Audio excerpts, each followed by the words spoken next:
Who's ready to get sad? Let's go. Inside the Staples Center, where I understand the memorial service is about to continue. I have not seen this since this first aired, so.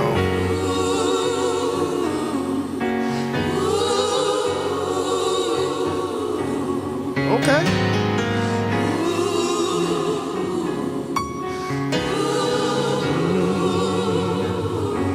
I'm singing. Yeah.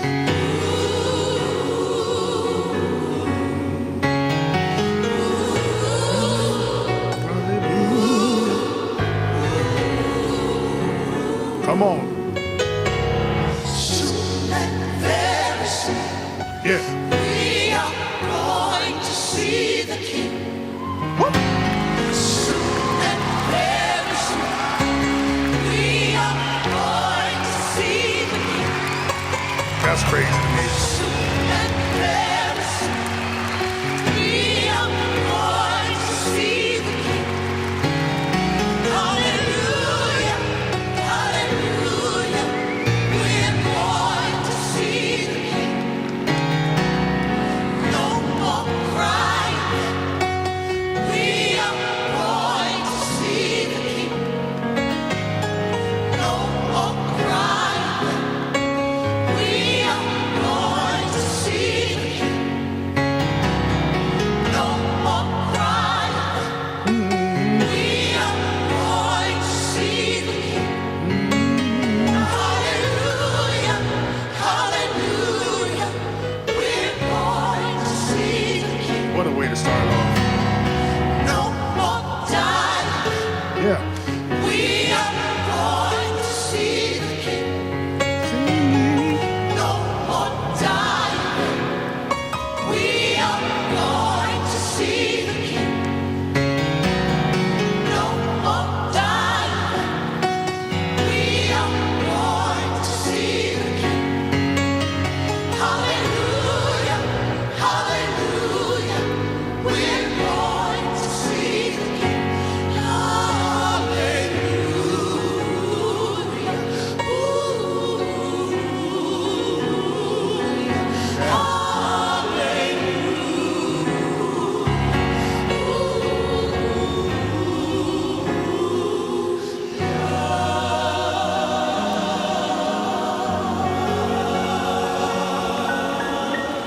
Yeah, Lord. That's how you start them off.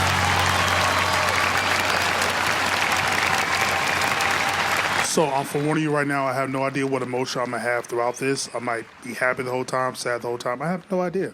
So I'm just forewarning you. I have no idea how my reaction is going to be. So this, I have not watched this since it first aired, like I said in the beginning. So good luck. Good freaking luck. Like it still don't feel real to me. It's been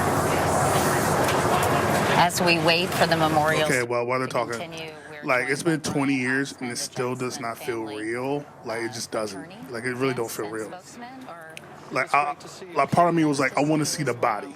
I need to see the body to know it's real. Like part of me is still like, maybe he did a Tupac and went to Cuba somewhere.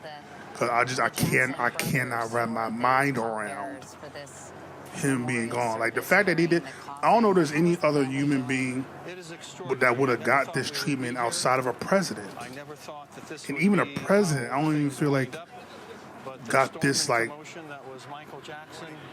celebration like this. possibly been. Let's My name is listen. Pastor Lucius Smith, and I am proud to call the Jackson family my friends. To millions around the world, Michael Jackson was an idol, a hero, even a king.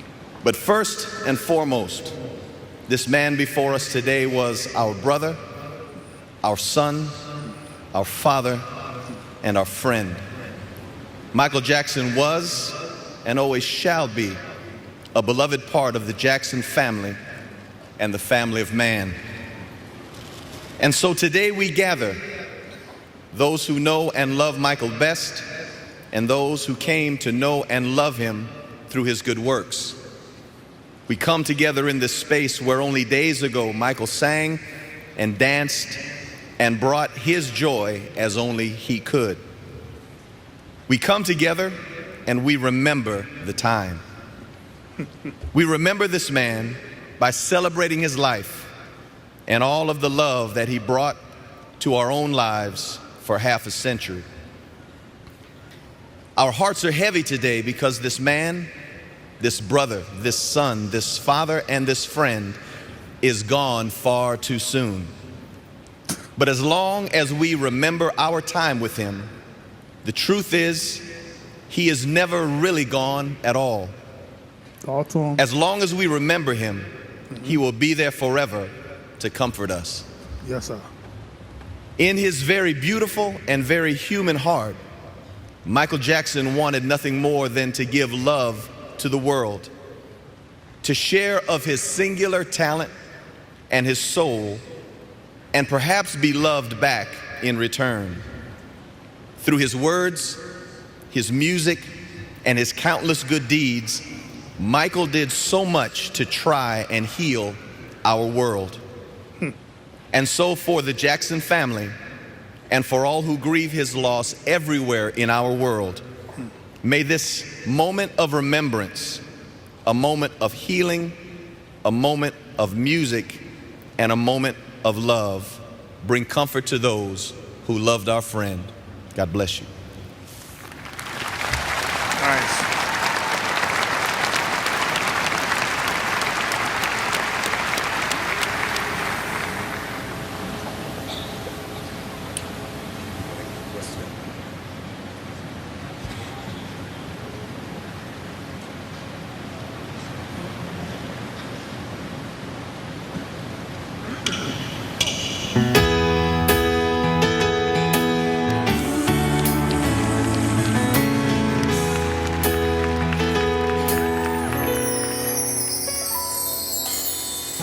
You and I must make a pact.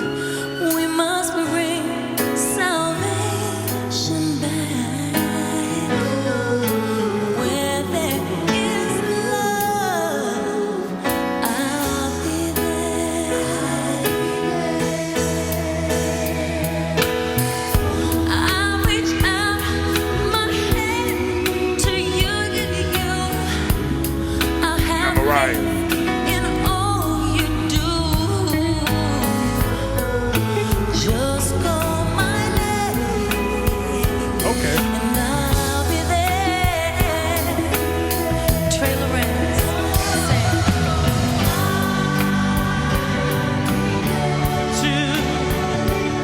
Build my world of dreams around you. I'm so glad that I found you. I'll be there with a love so strong. Be your strength. You know I'll keep holding on. Yes, I will. Yes, I will. let me fill your heart with joy and laughter. Togetherness, well, it's all I'm after. Whenever you need me, then I'll be Play there. guitar? Oh, wow. And there's people across the world watching this? I'll be there to protect you with an affection that respects you. Just call my name, and I'll be there. I'll be there to love you. Build my world of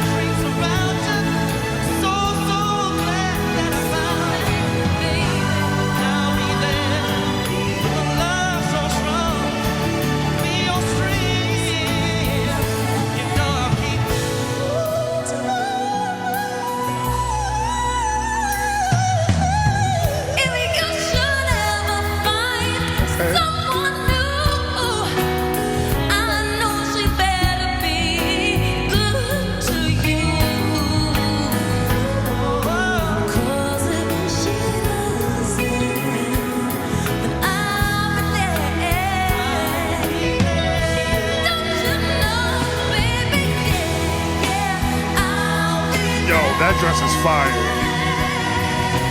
That's fire.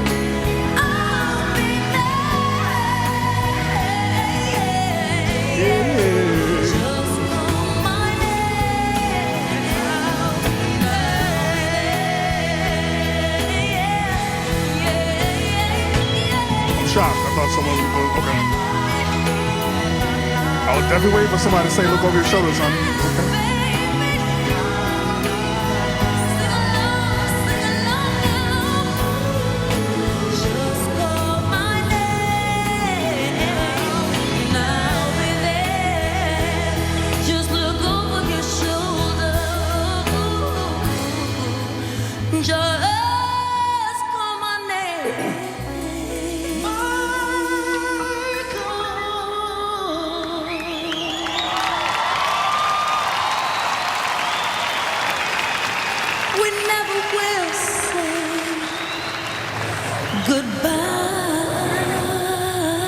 No, no, no, no, no, no, no, no, no, no, no, no.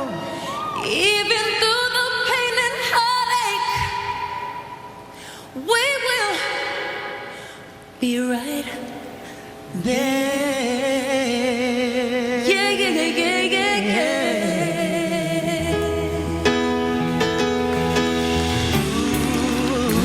Gonna be right there. Gonna be right there. Gonna be right there. Thank you, Jesus.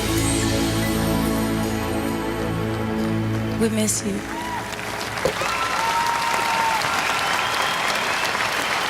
Okay. All right.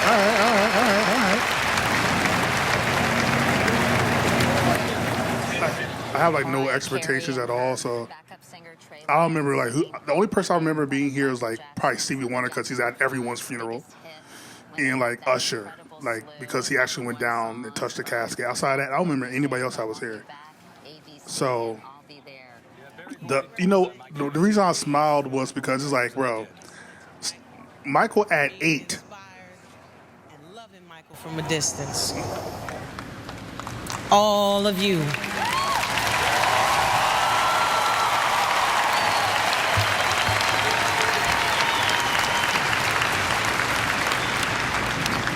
Somehow when Michael Jackson sang and when he danced, we never felt distant. We felt like he was right there, right for us. Mm-hmm. You believed in Michael and he believed in you. He made you believe in yourself. Mm-hmm. I loved him all my life. Mm-hmm. One of the first records my brother and I ever bought was Dancing Machine. And I'll never forget the two of us trying to like get the robot going, trying to be like the Jackson 5. Thank you. Thank you. Michael was the biggest star on earth. He is. You don't use past tense with Michael. It is.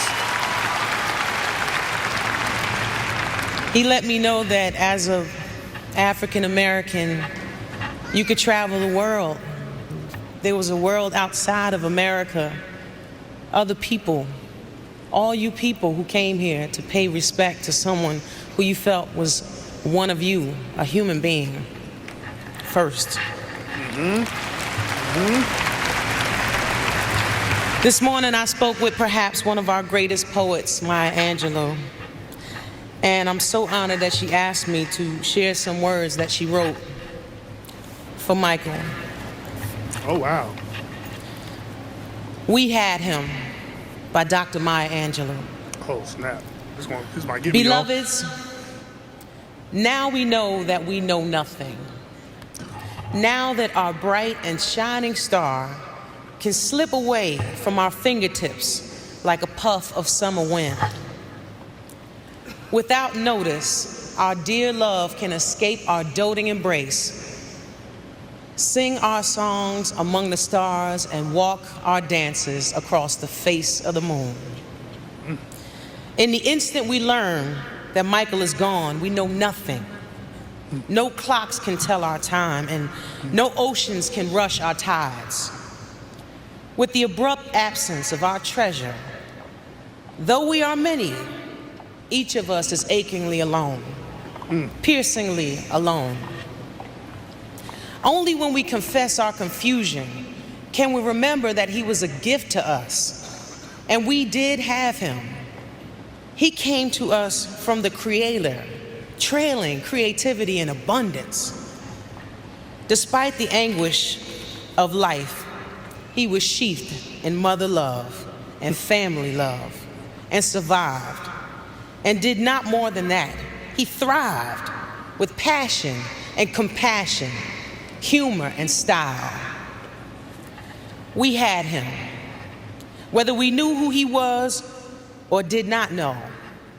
He was ours and we were his. We had him, beautiful, delighting our eyes. He raked his hat slant over his brow and took a pose on his toes for all of us. And we laughed and stomped our feet for him. We were enchanted with his passion because he held nothing. He gave us all he had been given. Today, in Tokyo, beneath the Eiffel Tower, in Ghana's Black Star Square, in Johannesburg and Pittsburgh, in Birmingham, Alabama, and Birmingham, England, we are missing Michael Jackson. But we do know we had him, and we are the world. Thank you. Wow. I'll tell you right now, if Maya would have been there to say that, I would have been done. But I was smiling because 8-year-old Michael was singing I'll Be There, and grown all-time great singers can't even follow Michael. No disrespect to Mariah, but I'm just saying. Like, bro, like really think about like an 8, 9-year-old Michael. Like, like it just, wow. Oh, Lord, I don't know if I'm gonna make it, Lord. Here we go.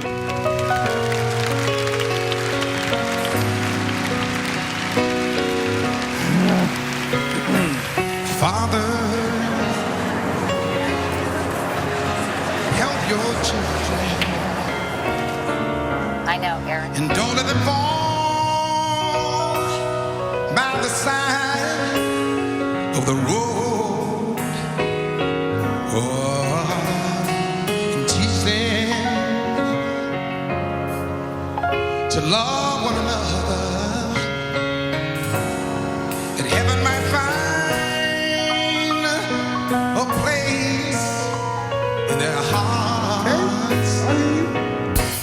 'Cause Jesus is love. He won't let you down. And I know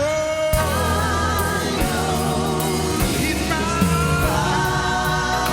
He's mine. Forever. Oh, in my heart. Come on now. You've got to walk on through temptation. 'Cause His love and His wisdom will be our helping hand. And I know the truth, and His words will be our salvation. Lift up our hearts to be thankful and glad. 'Cause Jesus is love. Yeah. He won't let you down. And I know, oh, yeah, He's mine. He's mine, He's mine, He's mine, oh man, forever. Oh, in my heart. Help me now. Oh, deep in my heart, yeah. I know. Sing, choir. Sing, Lionel. He's gonna follow that star wherever it leads me. I don't mind, Lord. I hope you don't mind. I'm gonna walk with you.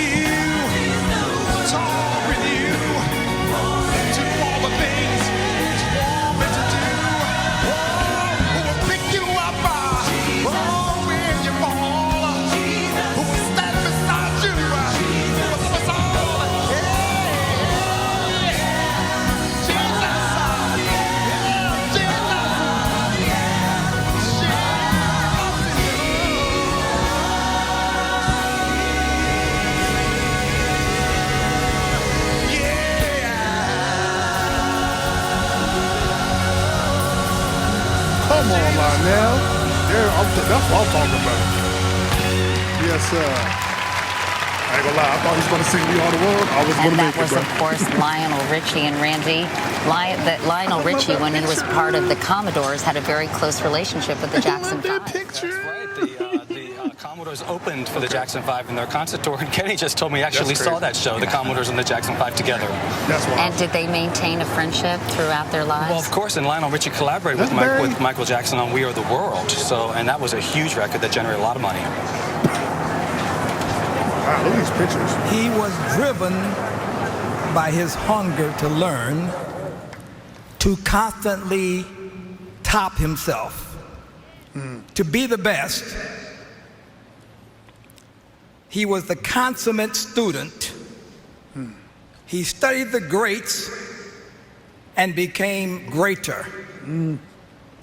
He raised the bar and then broke the bar. His talent and creativity thrust him and entertainment into another stratosphere. The Motown family mourns the death of our friend and brother, Michael Jackson, who was like a son to me. Our deep condolences go out to all his family, his parents, Joe and Catherine, his beautiful children, his sisters and brothers, and his nieces and nephews. Michael Jackson was 10 years old when he and his brothers, Jackie, Jermaine, Tito, and Marlon, auditioned for me at Motown. In Detroit that July day in 1968, and blew us all away. The Jackson 5 were just amazing, and Little Michael's performance was way beyond his years. This little kid had an incredible knowingness about him. He sang with such feeling and inspiration. Yeah.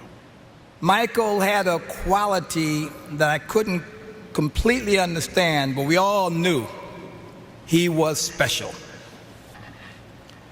Aside from singing and dancing like James Brown and Jackie Wilson, he sung a Smokey Robinson song called "Who's Loving You?"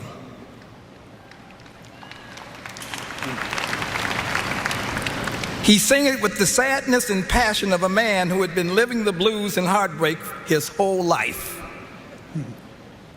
And as great as Smokey sang it, I thought Michael was better.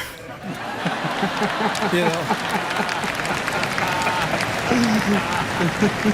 I went to Smokey and I said, "Hey man, I think he got you on that one." Smokey said, "Me too." That was Motown. Motown was built on love and competition, and sometimes the competition got in the way of the love, but the love always won out. We competed on everything. In California, we had a baseball game every week, the Jacksons versus the Gordys. Unfortunately for us, Tito and Jackie were big home run hitters. They would knock the ball out of the park. But then, so was my son, Barry. And I'm not going to tell you who won most of the games, but I will tell you that the Gordys cried a lot. And even though Little Michael was the catcher for the Jacksons and missed a lot of balls, we still cried a lot. But we swam and we joked and we played games. And when Michael performed his songs, you could feel the happiness in his soul, because that's what he loved to do. Michael inspired me so much that for days I walked around humming a bright little happy tune with him in mind. Oh, baby. baby, da da dee da da, da da da da da. Then I put a group together and we came up with 4 hit records for them. I Want You Back, ABC, The Love You Save, and I'll Be There. That's crazy. That still doesn't make sense to me. Like, it is what, 69, 70? That's crazy. The Jackson 5 was the only group in history to have their first 4 records go to #1. That's wild. Don't ever compare no group to them ever in life. In 1983, the brothers reunited and returned to do Motown 25th anniversary show. After a high-powered, dazzling medley of their songs, Michael took the stage alone and made pop history. Music is. From the first beat of Billie Jean and the toss of that hat, I was mesmerized. But when he did his iconic moonwalk, I was shocked. It was magic.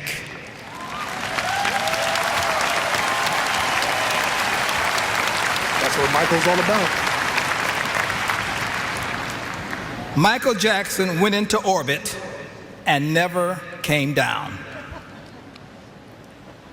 Though it ended way too soon, Michael's life was beautiful. Sure, there were some sad times and maybe some questionable decisions on his part, but Michael Jackson accomplished everything he dreamed of.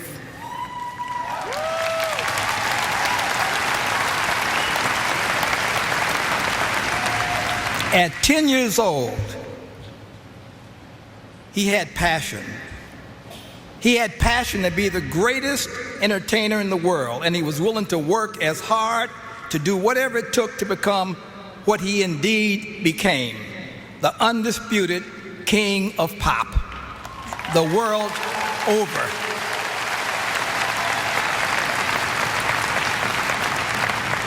What kid wouldn't give his right arm to fulfill his wildest childhood dreams? Michael loved it all, every moment on stage, every moment in rehearsal.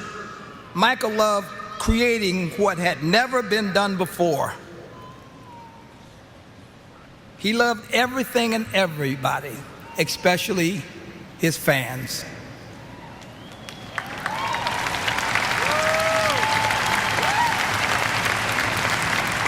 I must say, though, that he did have 2 personalities. Off stage, he was shy, soft-spoken, and childlike. But when he took the stage in front of his screaming fans, he turned into another person. A master, a take-no-prisoners showman. It was like kill or be killed.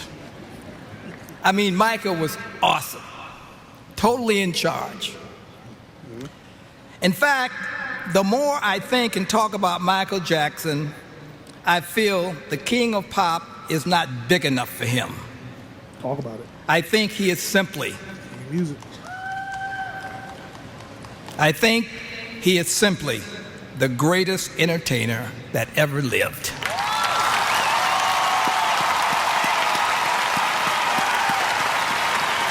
All due respect to you, James Brown. All due respect.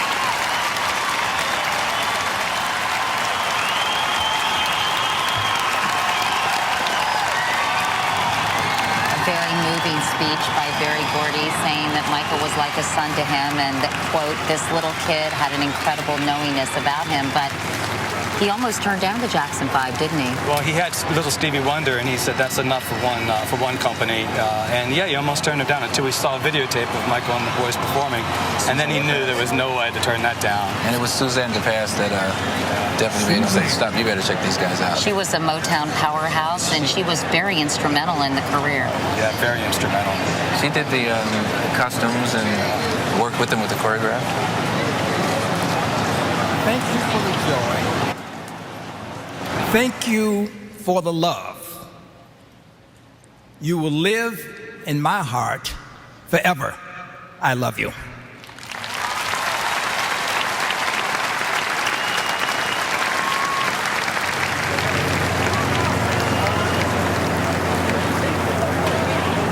Barry Gordy told me, Randy and Kenny, that they had a real code of conduct for Motown artists, which I think was helpful to Michael when he was young and maybe hurtful when he left Motown. Let's listen to the musical.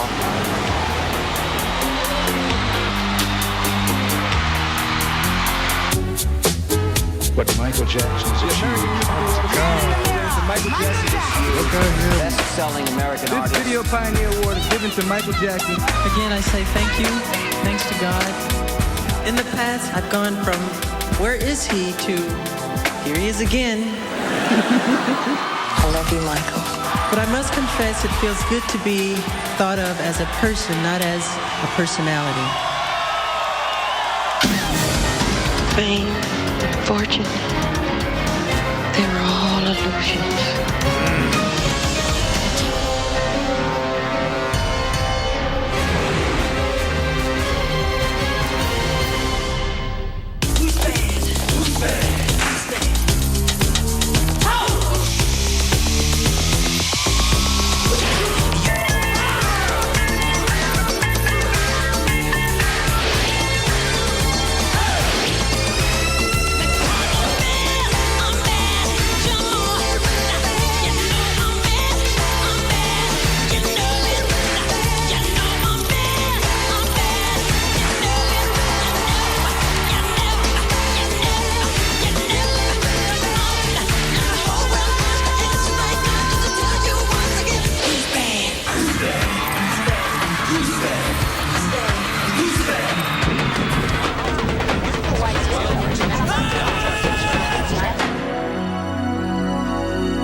Look at his eyes.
We've been watching a video tribute to Michael Jackson, which was really quite poignant to see him from a young boy to the artist he became shortly before his death.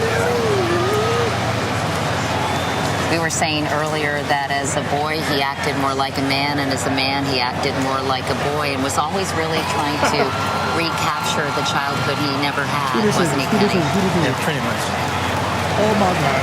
All right. As we can see, Stevie Wonder is coming up to the stage. There's a very good chance I'm not going to make it. They were very close, weren't they? Stevie's going to be the one that's going to break me.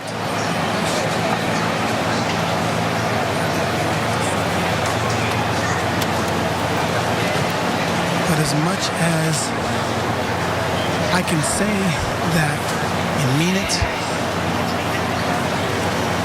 I do know that God is good.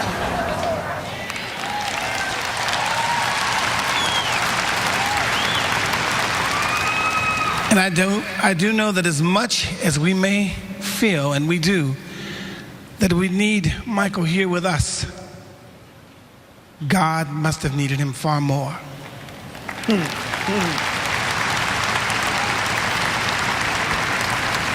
Michael, I love you, and I've told you that many times, so I'm at peace. I'm at peace with that. I as well told you that I never ever imagined that I would write a song that would be sent to Quincy Jones and you would hear it, and my sister Renee would get me the cassette and I hear it back and be amazed that you did this song, and so incredibly so you did this song.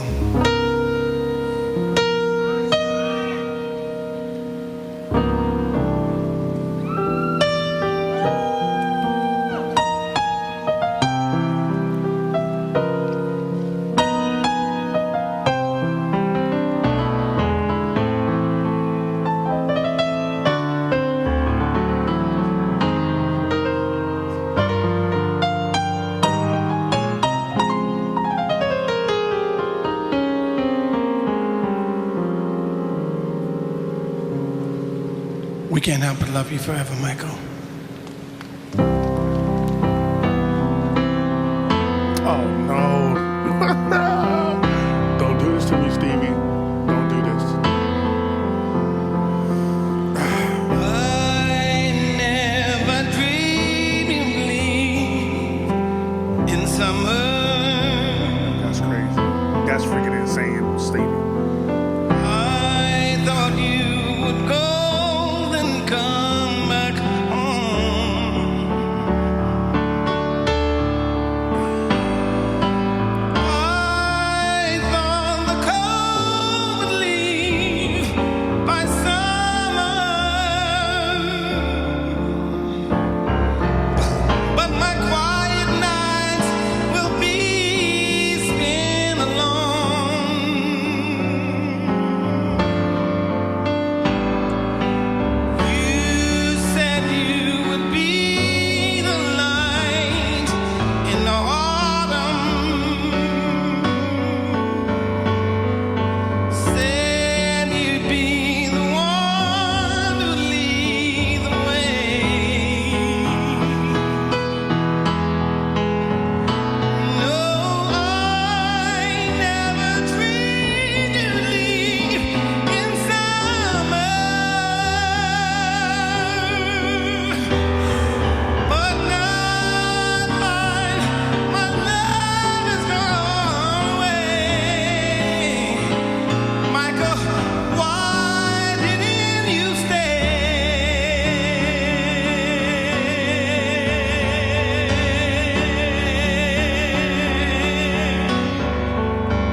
Hardly gonna give. Oh yeah.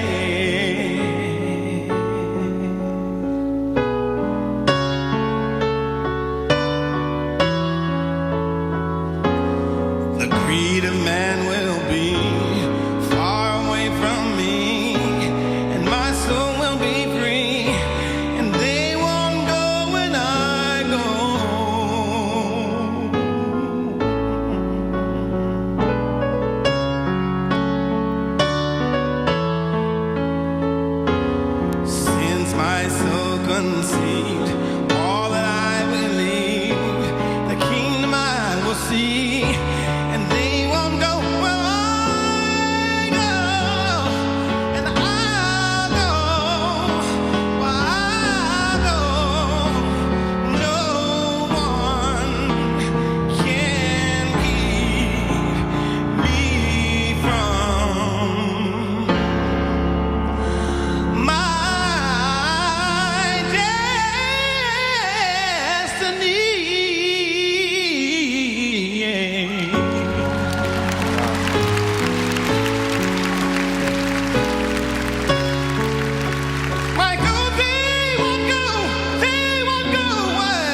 Stevie Wonder performing I'd Never Dreamed You'd Leave in Summer and They Won't Go When I Go, two very appropriate songs. As you can see, the Jackson I told you. It was going to either be Stevie. Special tribute. I told you it was going to be Stevie. I had a feeling it was going to be Stevie. I just had a feeling. Vocals for Stevie Wonder, and you haven't Had a done nothing feeling. yet in the early 70s, and they've been close friends ever since. It really breaks my heart that Stevie has to literally be the person that goes to everyone's funeral. Like, who the hell's going to be the one to perform at Stevie's freaking funeral? Everybody's going to be gone. Ugh. Like, I really hate that for him. I know. Yeah. That's Shaq? Who is that? That Kobe and Shaq? Nah. Y'all know that nobody ever gave on stage like Michael Jackson. But Michael was also a true humanitarian who gave just as much off stage as he did on the stage. Michael and his family came from humble roots, and Michael always cared very deeply for those in need. And beyond all of his records that he broke as a recording artist, Michael even made the Guinness Book of World Records for most charities supported by a pop star.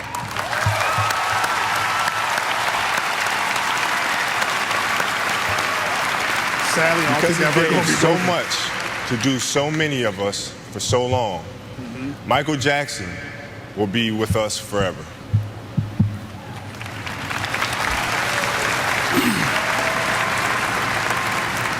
I met Jackie Jackson about 30 years ago, and he was a season ticket holder for the Lakers, as well as his brother Marlon. Jackie and I became friends, and he began to invite me out to their home. Then I got to know the brothers and the sisters and his incredible mother and father. We loved to play with firecrackers and just have fun. And Barry, just like you lost to the Jacksons in softball, so did I. And we had some incredible times together. Then Jackie invited me to go on tour with the brothers. And then I got to see the genius of Michael Jackson. He was so incredible. He always had command of not only the band, his brothers, but also the audience. I truly believe that Michael made me a better point guard and basketball player as I watched him be so great and be the greatest entertainer ever.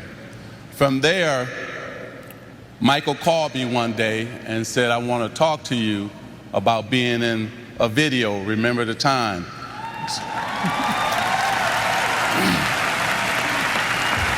But I had to double check with Jackie to make sure it was really Michael, because I was scared to death to go over to his house because this was my idol. He was everything to me. So I went over to his house to have dinner. The chef came out and said, what would you like? I said, some grilled chicken. So as we began to talk about the video and what he wanted me to do, the chef bought me out the grilled chicken, but he bought Michael out a bucket of Kentucky Fried Chicken. And I went crazy like, wait a minute, Michael, you eat Kentucky Fried Chicken? That made my day. That was the greatest moment of my life.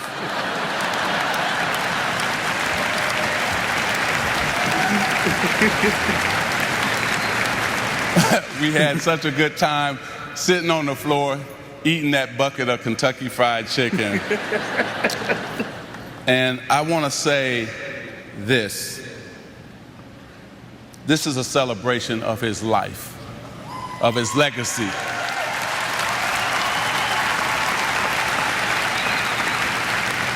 I want to thank Michael for opening up so many doors for African Americans to be on daytime shows, late night shows. He allowed Kobe and I to have our jerseys in people's homes across the world because he was already there. And he opened all those doors for us. His 3 children will have the most incredible grandmother that God has put on this earth to take care of them.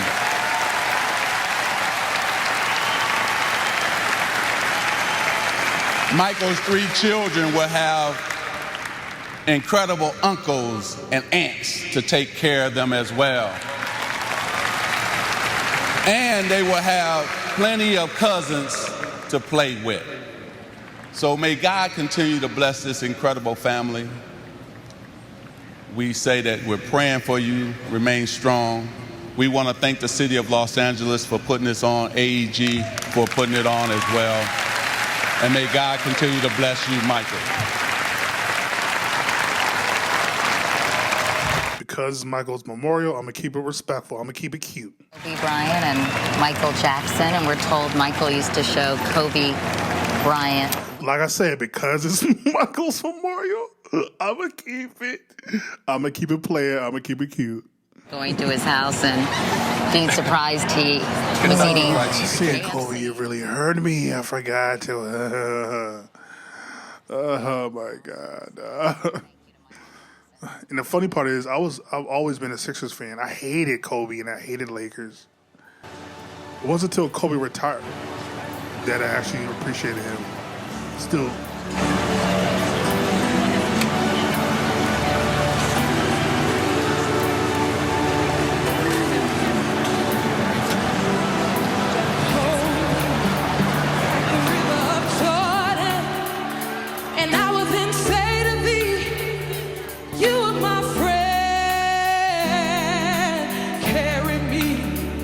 Like you were my brother, love me like a mother. Will you be there?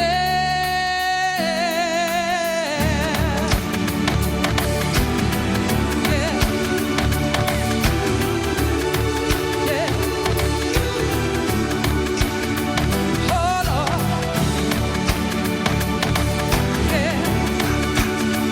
I keep thinking about Michael when he was in rehearsal, not rehearsal, but he was in the studio. He was just so happy and gleeful. Everyone's taking control of me. Seems like the world got roll for me. I'm so confused. Will you show to me? You'll be there for me and care enough to spare me.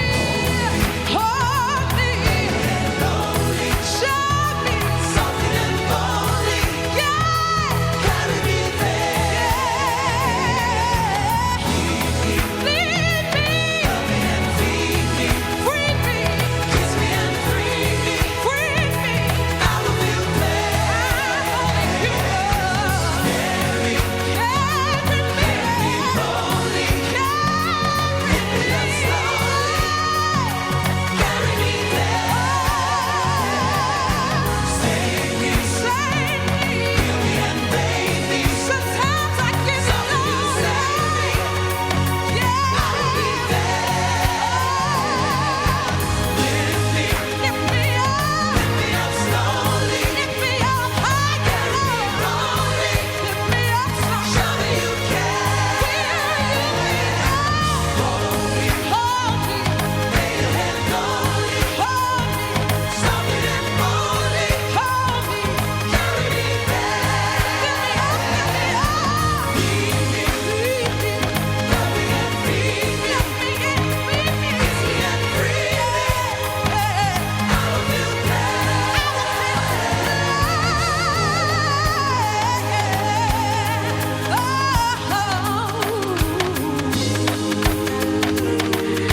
In our darkest hour, in my deepest despair, will you still care? Will you be there? In my trials and my tribulations, through our doubts and frustrations, in my violence, in my turbulence, through my fear and my confessions, in my anguish and my pains, through my joy and my sorrow, in the promise of another tomorrow. I'll never let you part, for you're always in my heart.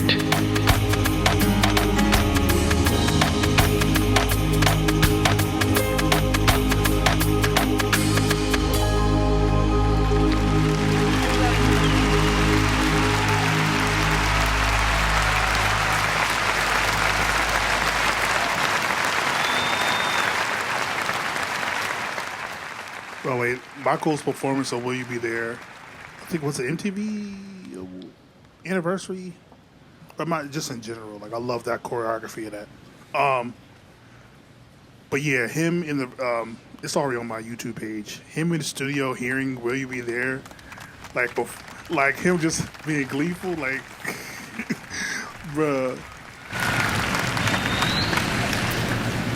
All over the world today, people are gathered in love vigils to celebrate the life of a man that taught the world how to love. People may be wondering why there's such an emotional outburst, but you would have to understand the journey of Michael to understand what he meant to all of us.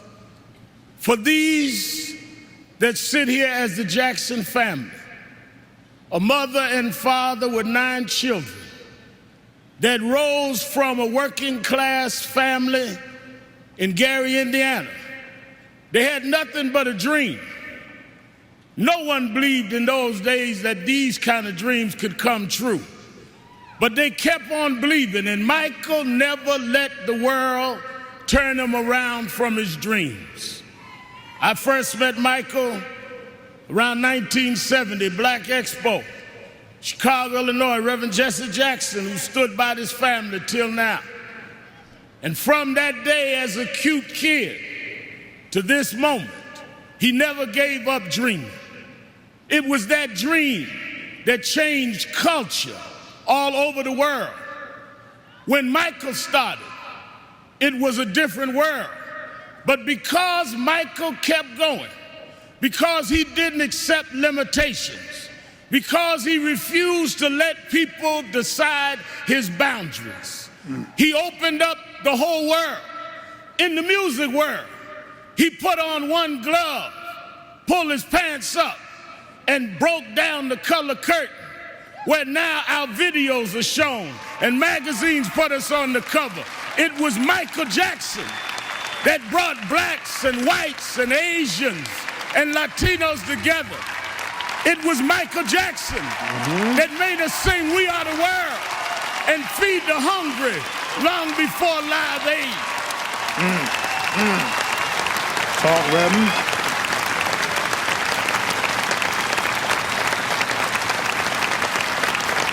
Because Michael Jackson kept going, he created a comfort level where people that felt they were separate became interconnected with his music. And it was that comfort level that kids from Japan and Ghana and France and Iowa and Pennsylvania got comfortable enough with each other to later it wasn't strange to us to watch Oprah on television. It wasn't strange to watch Tiger Woods golf. Those young kids grew up from being teenage, comfortable fans of Michael to being 40 years old and being comfortable to vote for a person of color to be the president of the United States of America. Michael did that. Michael made us love each other. Michael taught us to stand with each other. There are those that like to dig around mess, but millions around the world, we're going to uphold his message. It's not about mess, it's about his love message. As you climb up steep mountains, sometimes you scar your knee. Sometimes you break your skin, but don't focus on the scars.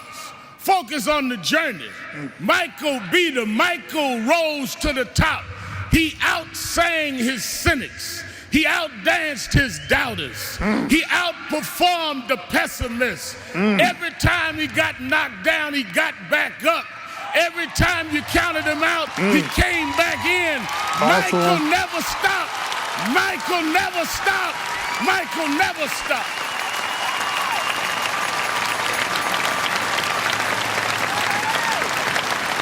I want to say to Mrs. Jackson and Joe Jackson, his sisters and brothers, we thank you for giving us someone that taught us love, someone that taught us hope. We want to thank you because we know it was your dream too. And we know that your heart is broken. I know you have some comfort from the letter from the President of the United States and Nelson Mandela, but this was your child. Yes, sir. This was your brother. This was your cousin. Nothing will fill your heart's loss. But I hope the love that people are showing will make you know he didn't live in vain. And I want his 3 children to know, wasn't nothing strange about your daddy. It was strange what your daddy had to deal with. But he dealt with it. Talk to him, Reverend.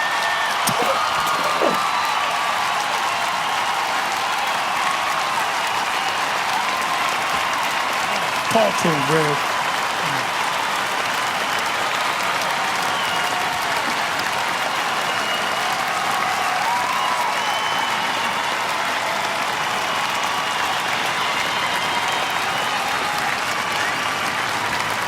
He dealt with it anyway. He dealt with it for us. So some came today, Mrs. Jackson, to say goodbye to Michael. I came to say thank you. Thank you because you never stopped. Thank you because you never gave up. Thank you because you never gave out. Thank you because you tore down our divisions. Thank you because you eradicated barriers. Thank you because you gave us hope. Thank you, Michael. Thank you, Michael. Thank you, Michael. Let me tell you something.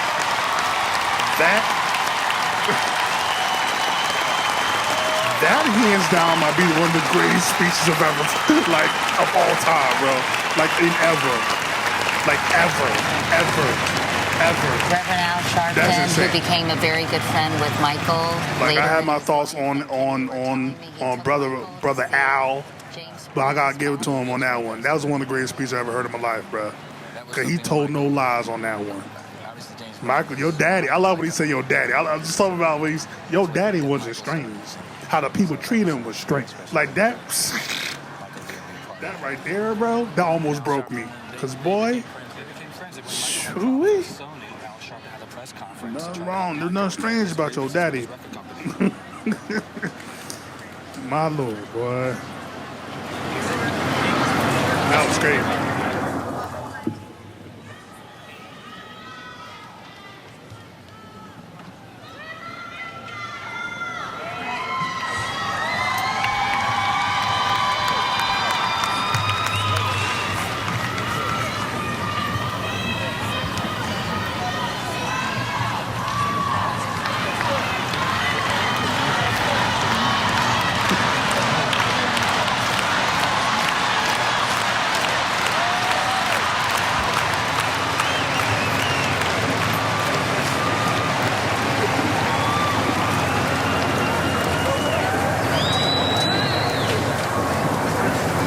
Waiting for this memorial ceremony at the Staples Center to continue.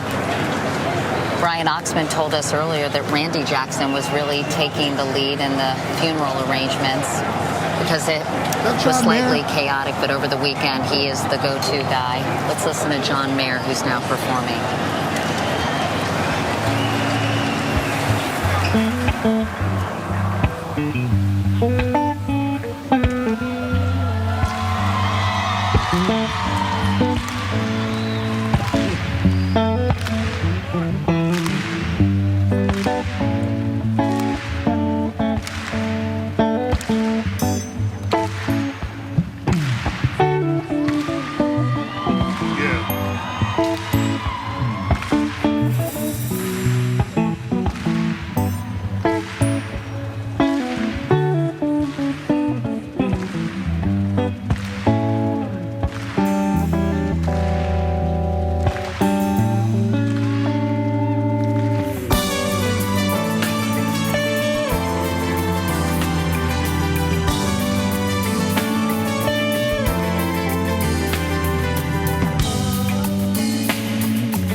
That's crazy, by the way, what he's doing.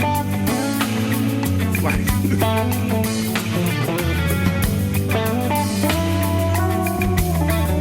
Like, that's really insane.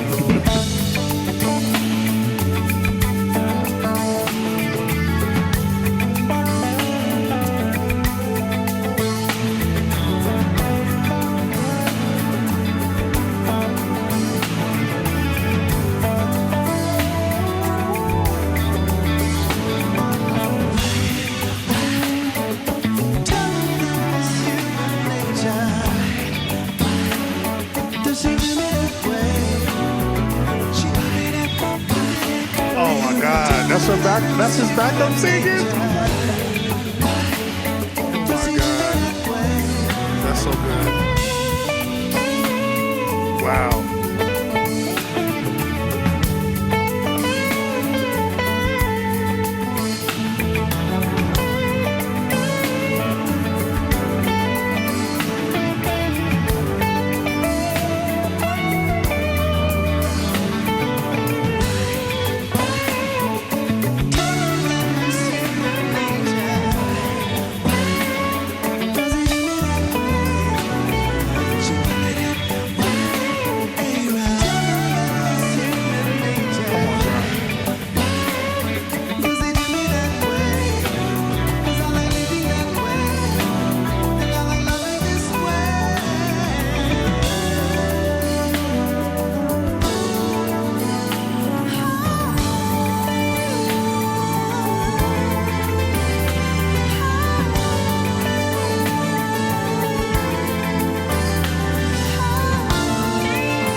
John Mayer playing the primarily instrumental version of Human Nature like, from he the literally made the guitar sing, dog. I love, also, I don't think I ever did a reaction. I did a reaction, but some reason the footage got messed up.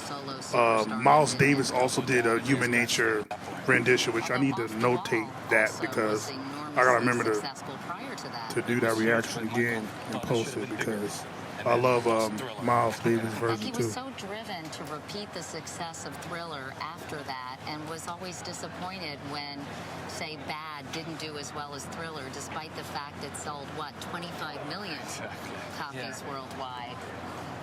Dun, dun. I love Michael, the end joint in the Bad tour. With the light, like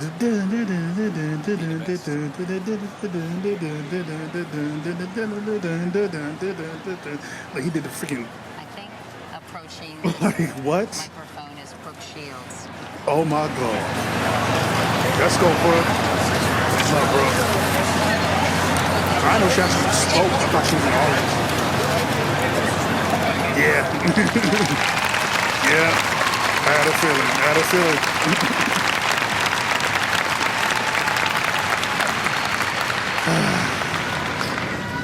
Michael was one of a kind.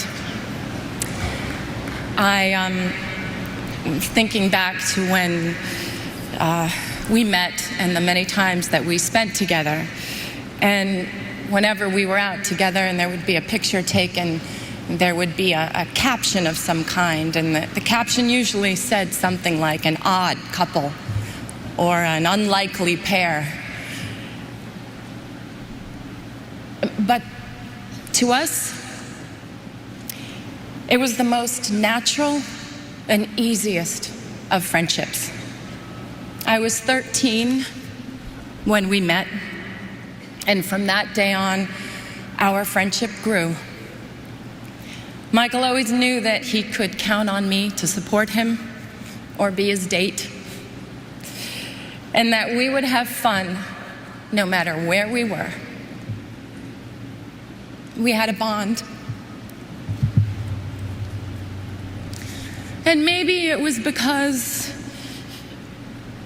we both understood what it was like to be in the spotlight from a very, very young age. I used to tease him and I'd say, you know, I started when I was 11 months old. You're a slacker. You were what, 5? Both of us needed to be adults very early. But when we were together, we were 2 little kids having fun. We never collaborated together. We never performed together or danced on the same stage, although he did try in vain one night to unsuccessfully teach me the moonwalk. And he just basically just shook his head and crossed his arms at my attempt.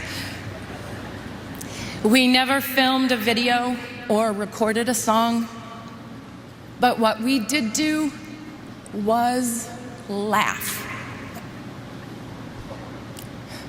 It was always a competition to see who could make the other one laugh more or be sillier. Michael loved to laugh. His heart would just burst out of him when he was laughing. He adored it when I did silly imitations or told him stories about my life. MJ's laugh was the sweetest and purest laugh of anyone's I had ever known. His sense of humor was delightful, and he was very mischievous. I remember it was the night before Elizabeth Taylor's wedding, and he had called me prior and asked if I would join him. He didn't want to be alone for all the festivities. And it was the night before the big day, and Michael and I tried to sneak in to get the first peek of the dress. And we were just giggling like crazy, and we almost passed out in hysterics when we realized that Elizabeth was actually asleep in the bed. We thought she was in an entirely different room. And we had to laugh and sneak out. Then at the point of the wedding, when there was the first dance, basically we had to joke that we were the mother and father of the bride. Yes, it may have seemed very odd to the outside, but we made it fun and we made it real. When he started wearing the glove, I was like, what's up with the glove? I was like, look, if you're gonna hold my hand, it better be the non-gloved one, because sequins really hurt me. He would dig in. He'd just shake his head and he would just smile. He loved to be teased. Seeing him smile made you feel like everything was going to be all right. To the outside world, Michael was a genius with unchallenged ability. To the people who were lucky enough to know him personally, he was caring and funny, honest, pure, non-jaded, and he was a lover of life. He cared so deeply for his family and his friends and his fans.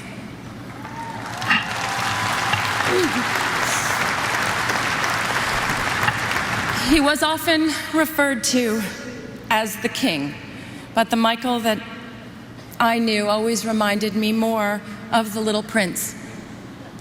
Thinking of him now, I'd like to share a passage from the book. What moves me so deeply about this sleeping prince is his loyalty to a flower. The image of a rose shining within him like the flame within a lamp, even when he's asleep. And I realized he was even more fragile than I had thought. Lamps must be protected.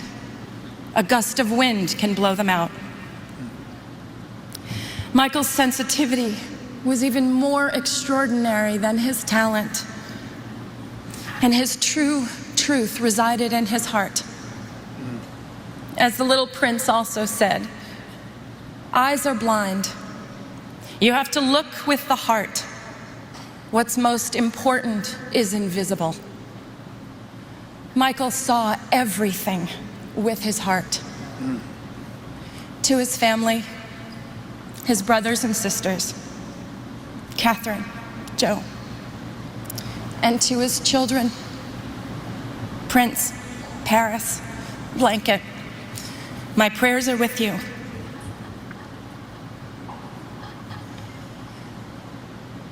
Michael's favorite song was not one of the countless masterpieces that he gave us, but it was a song that Charlie Chaplin wrote for the movie Modern Times. It's called Smile. And there's a line in the song that says, smile though your heart is aching. Today, although our hearts are aching, we need to look up where he is undoubtedly perched in a crescent moon. And we need to smile. Wow.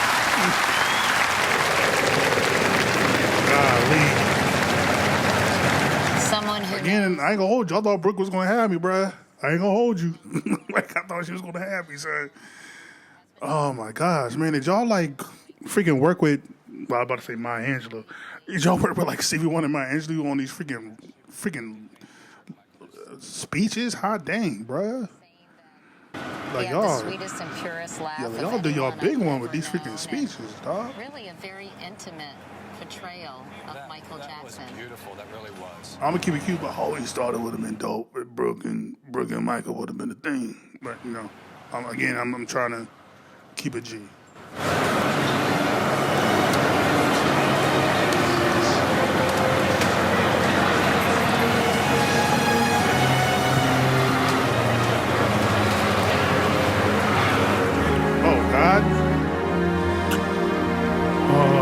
I don't think I'm gonna make it, y'all.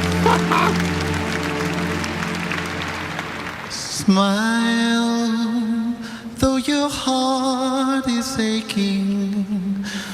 Smile, even though it's breaking.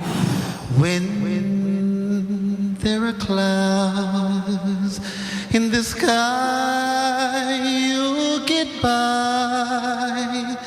If you smile with your fear and sorrow, smile and maybe tomorrow you'll find that life is still worthwhile. If you just light up your face with sadness, hide every trace of gladness all through the years. We'll be ever so near. That's the time.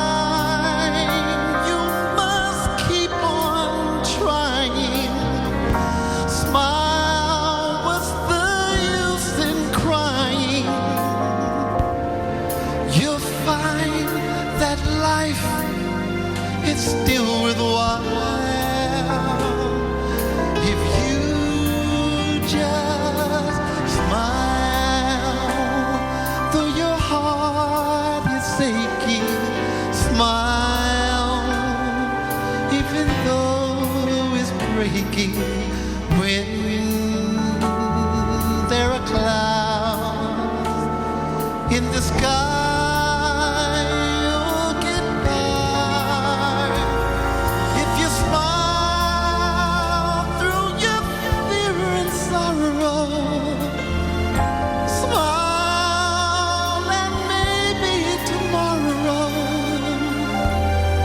you'll find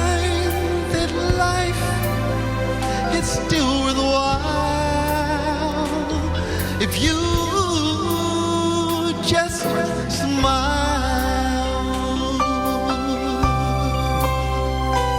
La, la, la.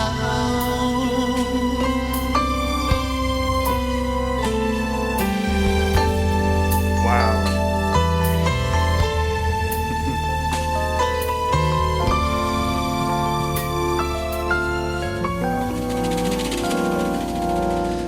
That's the time you must keep on trying. Smile, what's the use in crying?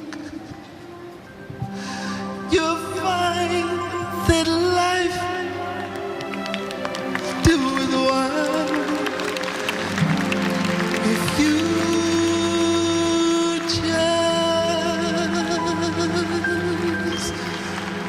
smile. Come on.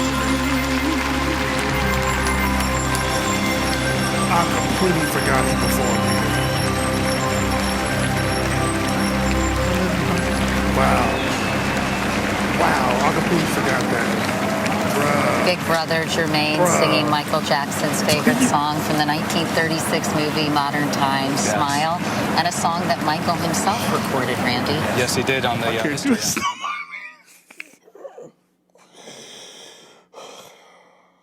I can't do this no more, man. Yo, this is why I did what I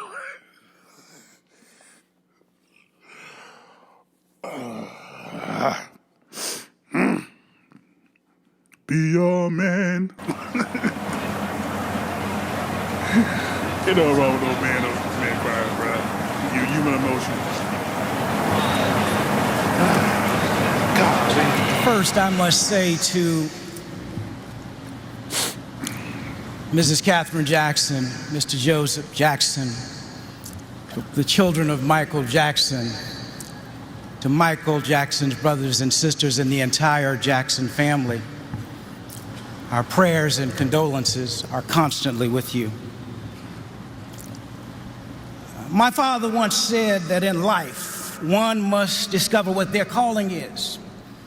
And when they do, they must do their jobs so well that the living, the dead, or the unborn could do them no better. He constantly challenged us to become our best by stating that if you cannot be a pine on the top of the hill, why, just be a shrub in the valley, but be the best little shrub on the side of the road. Be a bush if you cannot be a tree. If you cannot be the highway, just be a trail. If you cannot be the sun, just be a star, for it isn't by size that you win or you fail. You've got to be the best of what you are. Michael Jackson was truly the best of what he was.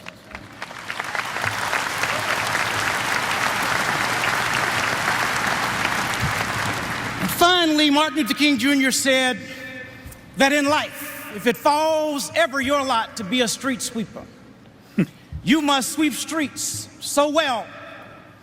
In fact, you must sweep streets like Beethoven composed music. Sweep streets, he said, like Shakespeare wrote poetry. Sweep streets like Raphael painted pictures. Sweep streets so well that all the hosts of the heavens and earth would have to pause and say, here lived a great street sweeper that did his job well. On June 25th, because he was the best, I believe heaven and earth did pause indeed to say of Michael Joseph Jackson, here lived a great entertainer who did his job well.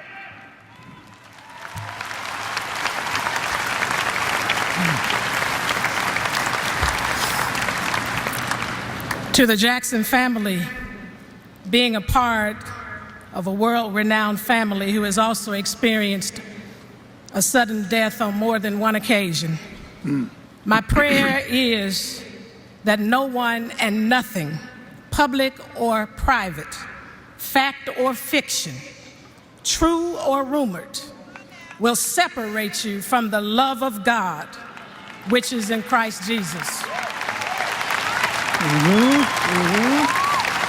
Because ultimately, at the end of the day, it is only God's love that will anchor you, sustain you, and move you to a higher ground, far above the noise of life. There, you will find the peace, comfort, and joy to move forward to advance Michael's legacy.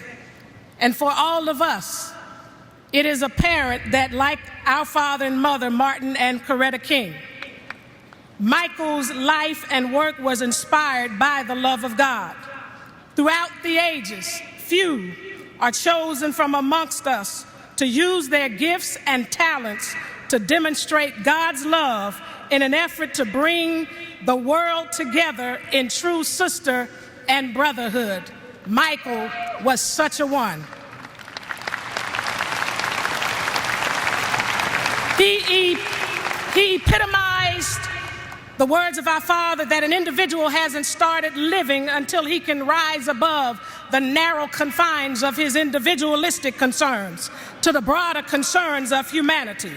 Michael was always concerned with others, with humanity. And I want the world to know that despite being embroiled in accusations and persecution, as a humanitarian, he thought it not robbery to concern himself with this world, with one of this world's other greatest humanitarians, our mother, during her illness just 3 months before her death. In October 2005, I was with Mom when Michael called her all the way from the Middle East. And although she couldn't speak because of a debilitating stroke, she listened as he said to her that he had been praying on his knees every day for her. Wow. That to him, she was America's true royalty. Wow. And he wanted her to know if music was being played in her room because of its healing effect.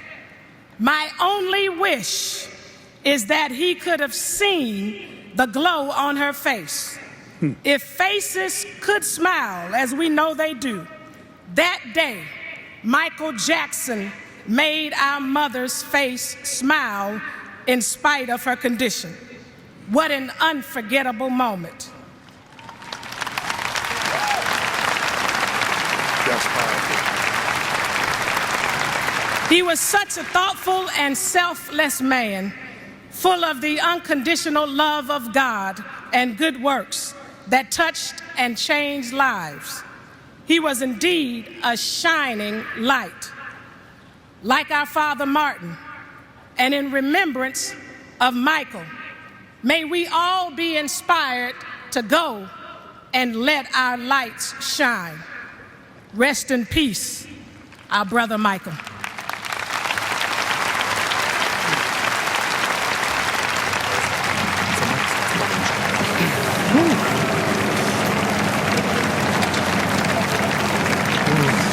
I'm glad we ain't got too much more of this, bro.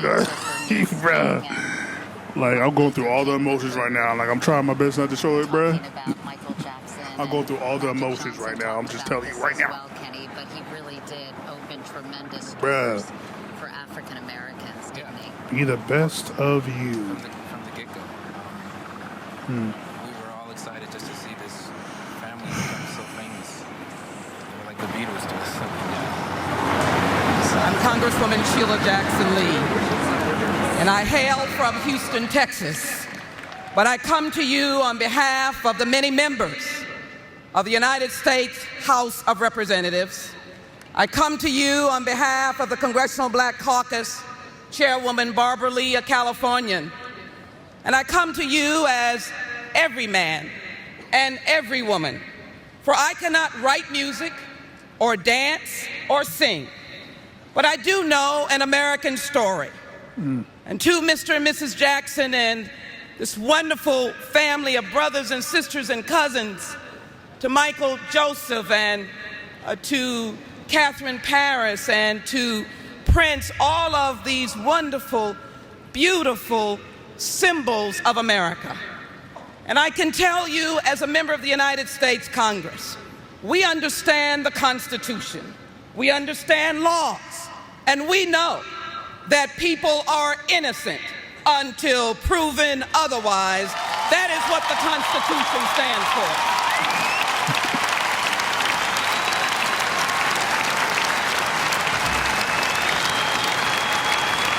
So I mourn today. I come to thank you. For many people don't understand the hearts of entertainers.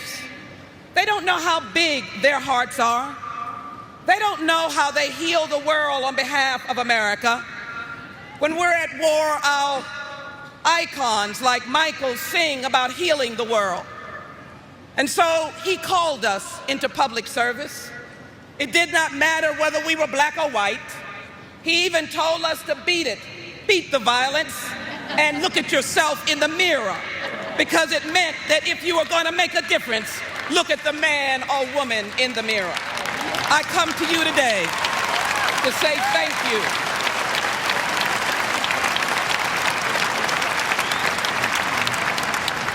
Some of you come from all faiths, and we respect that here in America. But there's a story whose theme is so symbolic of this young and beautiful man. I love the story of the Good Samaritan because it talks about those who walk by the diminished, the devastated, and the poor.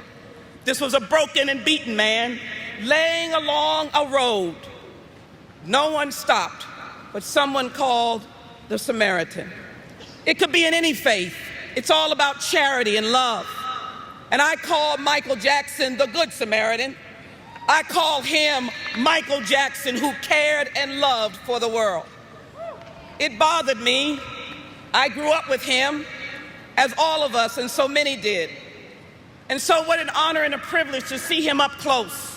When he came to the United States Congress in my office and looked some 15 African ambassadors, representatives of heads of state, sitting in an office listening to Michael Jackson talk about caring and fighting HIV/AIDS. They looked at him. He had a twinkle. They listened. He listened. What a miraculous experience to be able to listen and see Michael in action. You know, there were words cast about, but I wonder if anybody was on his shoulder when he walked into Walter Reed Hospital, and he walked along the aisles and the rows in the hospital rooms. This was in the midst of the Iraq War.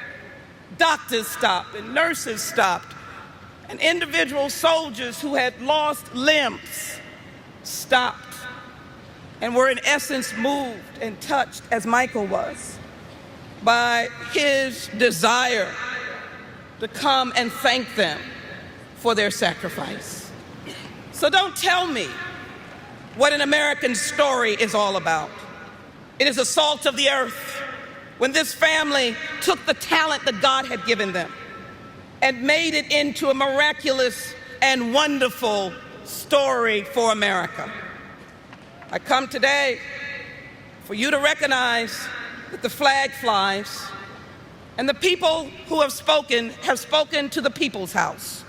They recognize and they speak, and those of us who serve in elected office, we respond to the people. Michael fought for the tolerance of all people. In fact, I am reminded, although I speak in the tongues of all faith, that Michael fought the good fight. He was someone who understood, and I hope Mr. and Mrs. Jackson and the family will know, the Lord is our shepherd, and we shall not want. Michael Jackson, you've got to know his story, and it has not been told by all of what you have heard. He was someone who understood. If he was burned, he built a burn unit. If a hospital needed beds, he built those beds. If they needed money for developing countries, Michael gave. If he was in Namibia, he went to orphanages. Michael never stopped giving, and he touched those whose lives could be reconstructed because the king, yes, the king stopped and said, I care about you. That is why on the House floor on June 25th, 2009, the Congressional Black Caucus and members of the House of Representatives stopped, and had a moment of silence. for this wonderful legend and icon.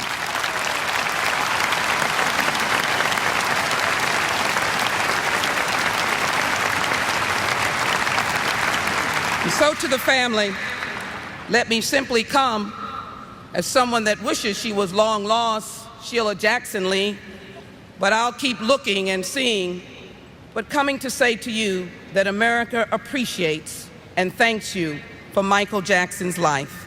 For that reason, we have introduced into the House of Representatives this Resolution 600 that will be debated on the floor of the House that claims Michael Jackson as an American legend and musical icon, a world humanitarian, someone who will be honored forever and forever and forever and forever and forever.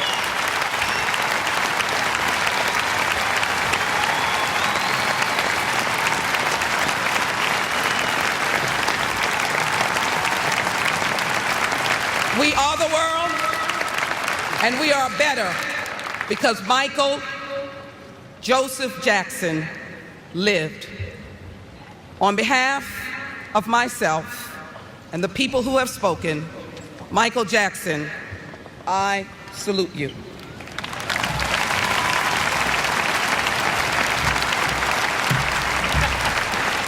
know what's crazy? It's like Michael is really like the closest thing we have, since we technically don't have kings in America. He is the closest we had to like real royalty in terms of, even though the media eventually tried to turn on him, like everywhere else around the world, like he is royalty. Like he is the best, truly is the best of us, right? I don't put him as a deity, I don't put him as God, Jesus, nothing like that, but he is, when we think of America, the best of us, like MLK, like Maya Angelou, he is the best of us. So like he is the best representative when it comes to America, for real, for real. If we truly lived what we said we do.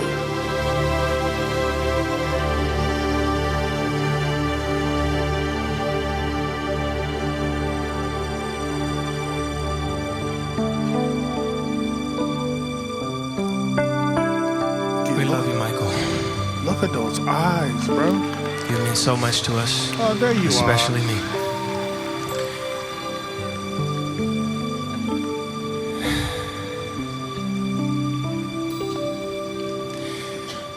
Like a comet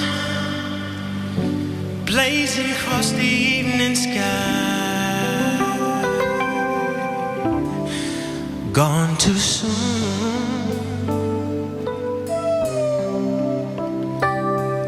Like a rainbow fading in a twinkling eye, gone too soon.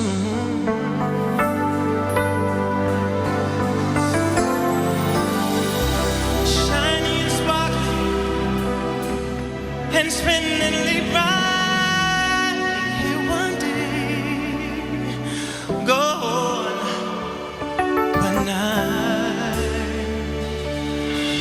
like the loss of sunlight on a cloudy afternoon,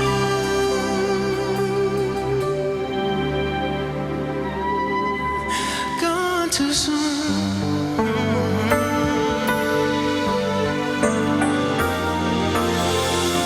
Like a castle built upon a sandy beach, gone too soon.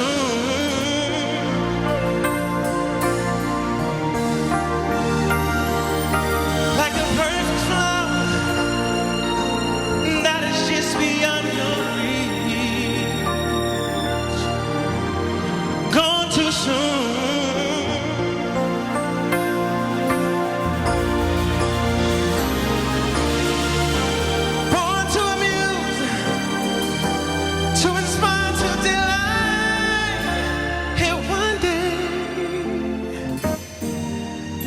One night, oh, like the sunset dying, from the raisin moon.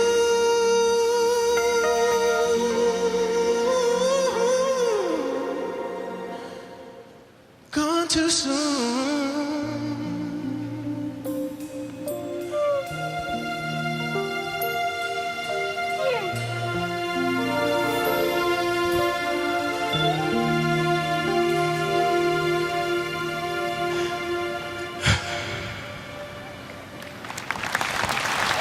Gone too soon.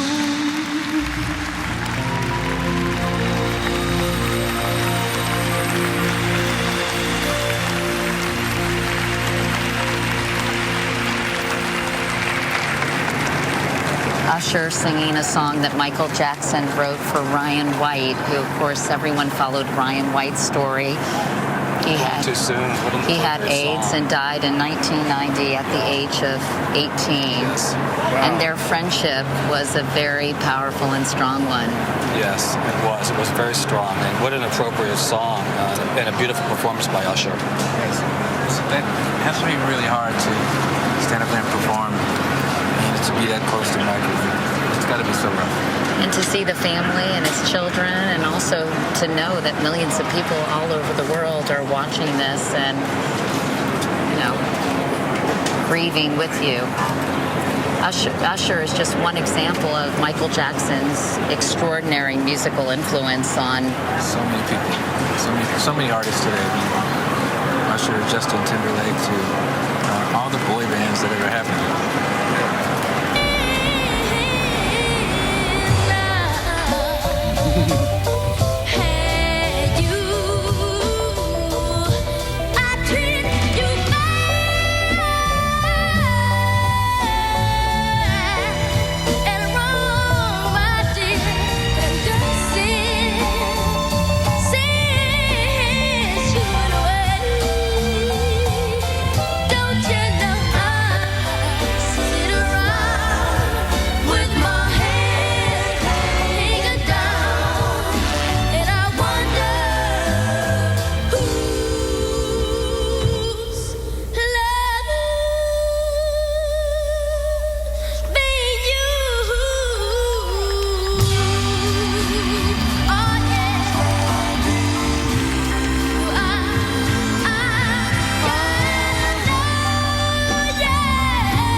Does not make sense.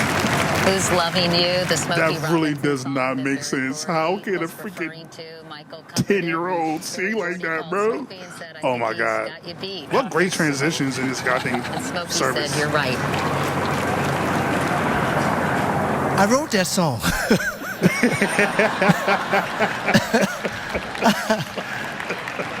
I thought I sang it. I wrote that song back in, and a few years later, here comes this little kid. He's 10 years old. And Barry had this gathering at his house. He said, come on, I want you to see somebody very special. So I go over there, and these 5 young guys are there. And they sang and danced up a storm. A couple weeks later, they recorded my song. And I heard it.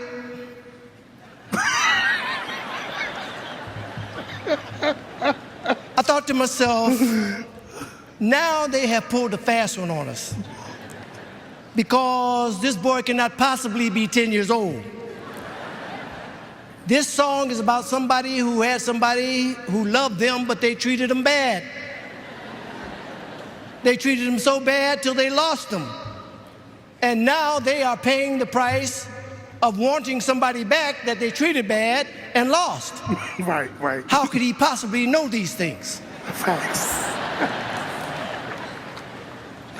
I quickly went over to him because I wanted to see his birth certificate. I did not believe that someone that young could have that much feeling and soul and know He had a lot of know. He had to know something to sing that song like that. It was wonderful, though. As a songwriter, man, that's a dream come true to have somebody sing one of your songs like that. And I myself, I never thought I would be here on today. Yeah. It's my little brother over there. And you just don't think that you're going to see or you'll live to see him gone. But he will never really be gone. He is going to live forever and ever and ever and ever.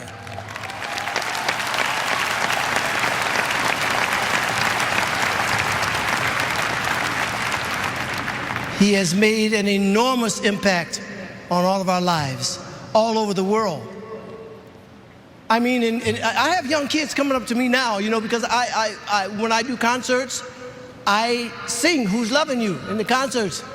And young kids who are at the concerts come up to me and say, hey, you're singing Michael Jackson's song, huh?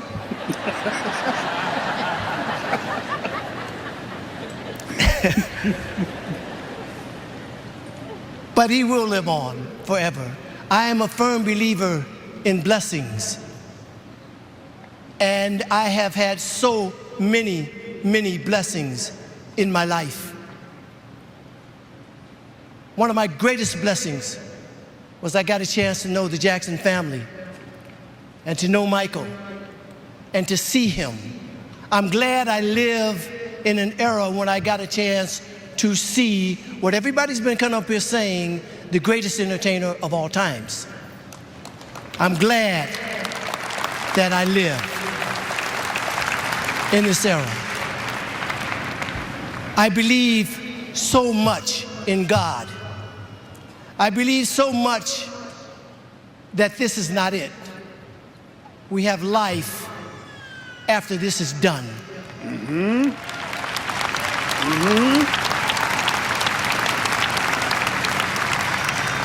So my brother's in a place now where he is most certainly going to live forever in the hereafter. So he's going to live forever twice, because he's going to live forever right here, because the world will never, ever forget Michael Jackson. I love you, my brother. I celebrate your life. I am proud that I had the chance to know you. God bless you. I know he is. Wow, he had no notes for that one. Wow, he had no notes. He just straight up went freestyle on that joint. That's crazy. But what was so funny is I said, I think, like I didn't say it. The beginning of my brain, okay, in the beginning of this video, I had a thought, like, dang, my kids are never going to see Michael Jackson. But, like, thinking about it, it's like, yeah, they will. It's like, the first video I remember in my brain was seeing Don't Stop Till You Get Enough at, like, 4 years old. That was on TV. Like, he's going to live forever, bro. So, that's so funny you said it, like, I'm so glad I got to live this era, and I'm appreciative that I got to live this era, too. But a part of me was like, dang, man, my kids are never going to get to see Mike. But at the end of the day, they are going to get to see Mike. Just not live, you know? But by the time they're here, whenever they're here, oh, Mom, where is she? Yeah. That just dope to hear. Cause that's so funny. Like, bro, how did he sing this song? Like, he been here before, bro. That this dude's been here before, bruh. That's funny. Smokey Robinson, who spoke at the start of this memorial service. You know, Randy, Elizabeth Taylor and Diana Ross are not here. This would have been so hard for them. There's just no doubt about it. They were two of the closest people in his life. Diana Ross introduced me to Michael Jackson, actually, you know, and she was so close to Michael. Michael actually lived with Diana Ross when he first moved to Los Angeles, so she was a mother figure to him as well. Elizabeth Taylor and Michael had a very close relationship. It would have been very difficult for the two of them to be here.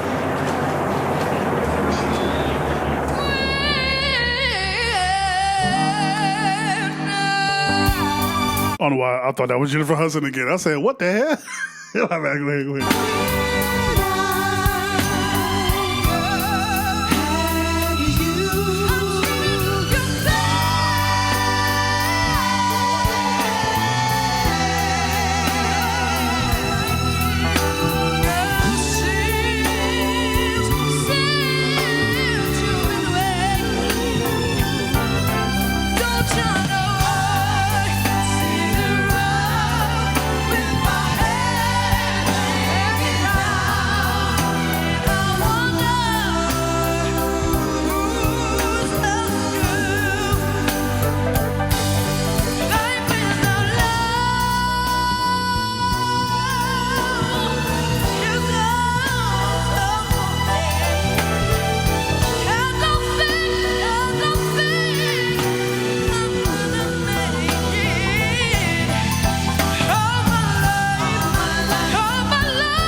That was Shaheen Jarfagoli. He is a... Wait, his first name is what? Wait, his name is what now? Shaheen? I'm about to say, how did Christina Aguilera create a time machine to where she went back in time to become a kid, then went forward? It did change her look. Because I thought that was Christina Aguilera for a second. All right. Yo, what happened to this kid? Because, golly, bruh, what? Who was this? Talking about who's loving you. Who was this? What? Who was loving you? What happened to this kid? He's 29 now? What happened to him?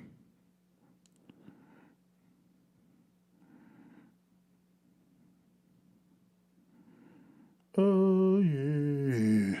Okay. That's crazy. The same thing with the kid that was singing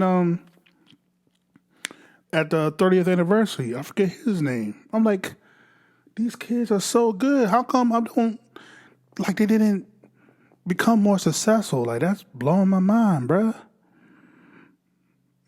Golly. That threw me all the way off. I ain't even gonna hold you, son. All right. That's crazy. Contestant on Britain's Got Talent and apparently sang that song. I just want to thank him so much for blessing me and every single individual on this earth with his amazing music. And just thank you very much. I love you, Michael Jackson. That's crazy.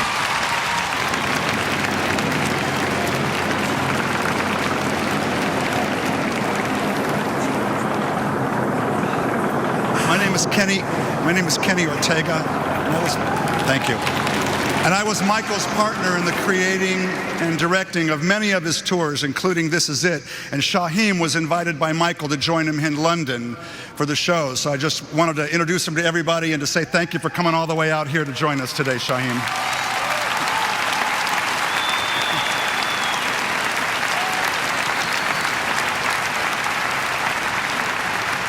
We were here. We were right here a little less than a week ago, and Michael was with us, and the band, and Michael Bearden, and the singers, and the dancers, and our choreographer, Travis Payne, and our designers, and our crew. We were all here, and we were a family, and this was our house. So when the Jackson family and Randy Phillips asked Ken Ehrlich and I to help put together this memorial, we knew we had to do it here. We knew we had to invite the world to join us here, Michael's house.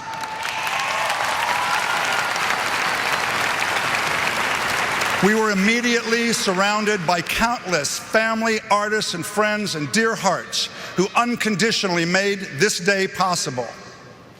As we came together as a team, we knew we had to celebrate Michael's life through his music as well as commemorate his passing. Both Ken and I worked with Michael over the years, and Michael and I were here in the final stages of mounting what we all knew and we all saw, I promise you, was his triumphant return to the world. It was also, I think, his greatest personal work. We did it all right here in this place, the Staples.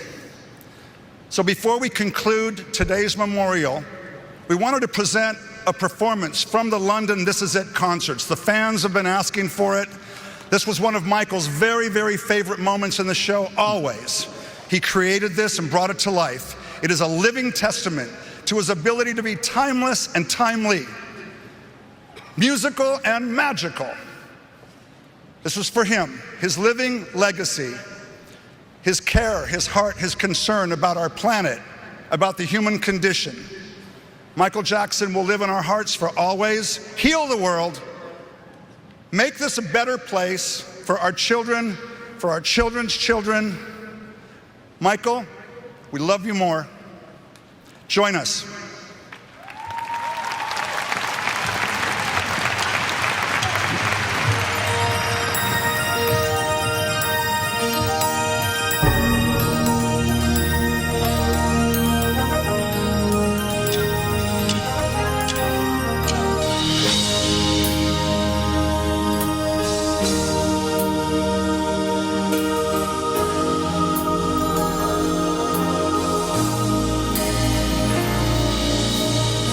A time when we heed a certain call, when the world must stand together as one. There are people dying. It's time to lend a hand to life, the greatest gift of all. We can't go on pretending day by day that someone, somewhere will soon make a change, make a change. We are all a part of God's great big family. And the truth, you know, love is all we need. We are the world. We are the children. We are the ones who make a brighter day. So let's start giving.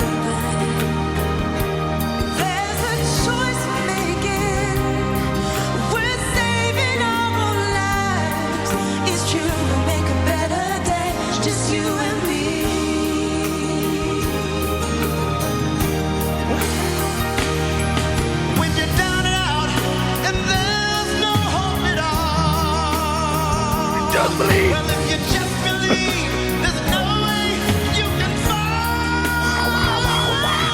Let's realize that a change will only come when we stand together as one. I'm so sorry. I know I'm breaking protocol.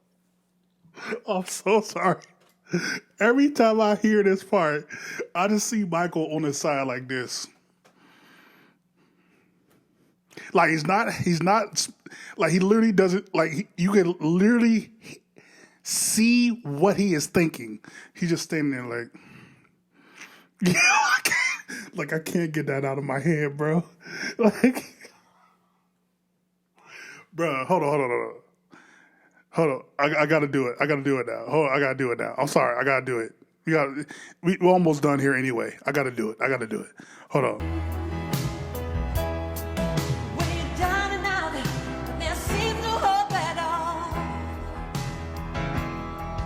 But if you just believe, there's no way we can fall. But let us realize, that change will only come when we stand together as one. You want that? Stand together as one. Yeah, tell him, Michael. Tell him, Michael. You want to join her? We're down and out, and there seems no hope at all. That is so hilarious to me. You like, respectfully, this is how you're supposed to sing it. Like, hold on, baby. Hold on. Stand together as one. That's so great. You want to join Like Lionel, right? I'm sorry. We're down and out, and there seems no hope at all. But if you just believe, there's no way we can fall. Well, let us realize, the change will only come when we stand together as one.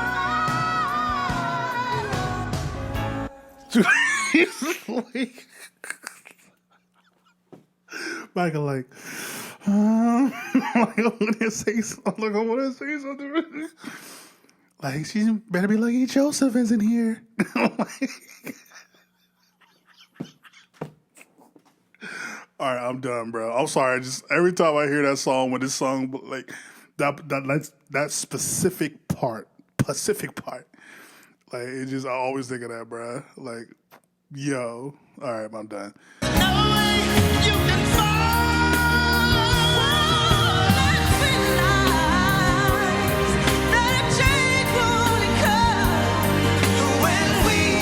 Can somebody please remind me? Hold on.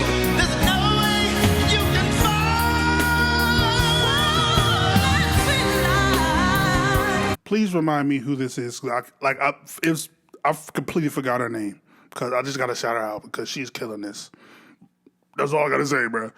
So I can't. Also, man, we at the end. I'm gonna just start yapping. I don't care. I remember her when I think, what was it? I Just Can't Stop Loving You. When Michael was like trying to get her to like, come on. Like, oh man. Like we're almost there. One more step. Almost there. We're almost there. Bend of love. Like, we were almost there, bro. We almost had it, bro. We were right there, bro. Oh, man, This Is It was going to be the greatest show ever, bro. Like, hot damn. All right, my bad. I'm done yapping. I just had to get that off my chest. Back to the regular scheduled programming. We almost done. We out of there.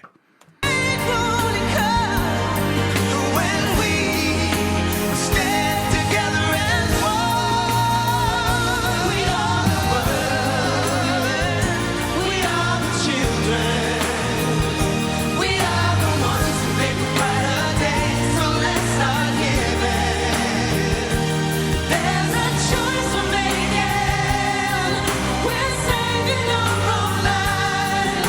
It's true, we make a better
Jermaine up there on stage with Lionel Richie and Smokey Robinson, Jennifer Hudson, and of course the Jackson family, Michael Jackson's children, singing We Are the World, that raised so much money for people in Africa back in 1985. I can't think of a more appropriate way to end this service. Really, Michael was so proud of that song, and he would have loved that so much. And of course, some of the featured singers were to have been a part of his This Is It tour. Yes. That was scheduled for London, tickets selling out in 4 hours. Amazing, amazing response.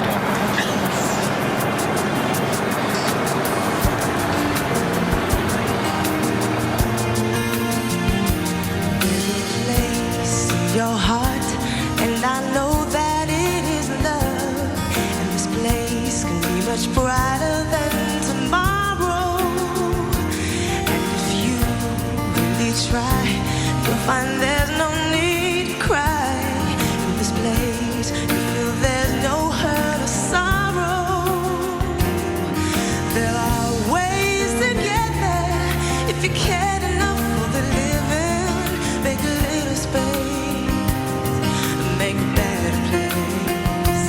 Heal the world, make it a better place for you and for me and the entire human race. There are people dying. If you care enough for the living, make a better place for you and for me.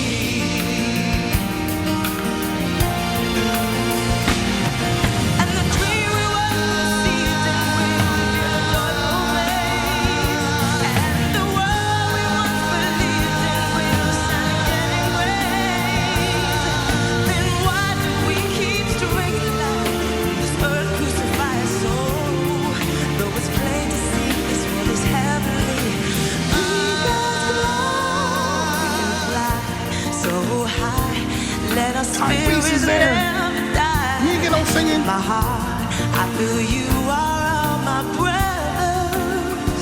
Create a world, no fear. Together we'll cry happy tears. See the nations turn their swords into plowshares. We can really gather if you cared enough for the living. Make a little space. Make a better place. Heal the world. Make it a better place for you and for me and the entire human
beautiful rendition of Heal the World, which Michael wrote in the early... Shout out whoever decided to make...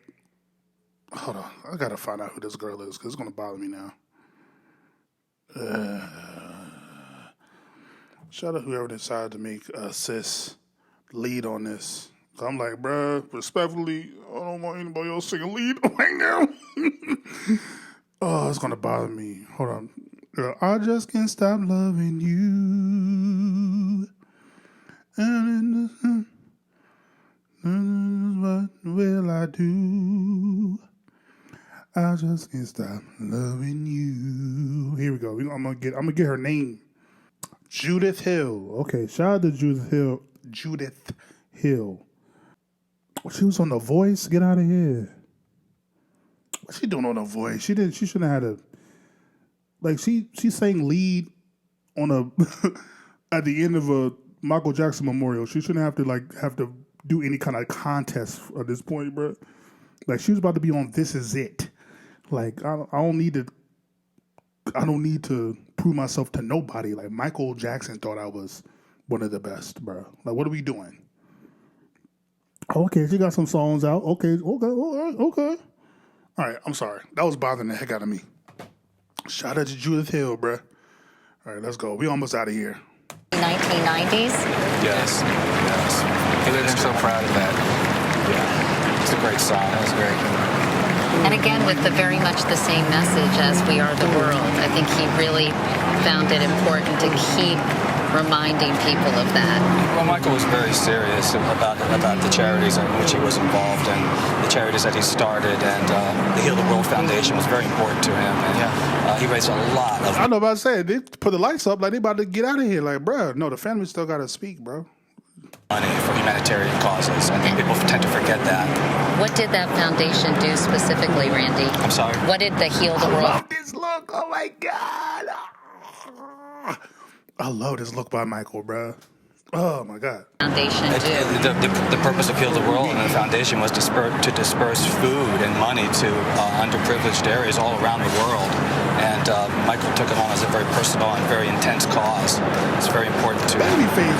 There was some discussion that there would be a version of We Are the World sung at this memorial service, but you were saying how many parts that requires, and clearly the London troupe was able to fill those roles. But do you remember when that song came out? Yeah, when Quincy and... Oh, hold on 2 seconds. We're coming out. As you know, I'm lost for words. I was his voice and his backbone. I had his back, so did the family. But we thank you. That's all I can say. We thank you very much.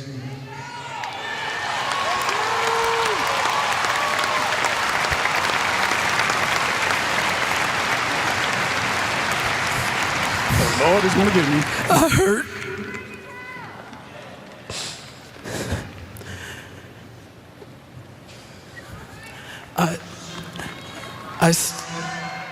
I stand here trying to find words of comfort, solace, trying to understand why the Lord has taken our brother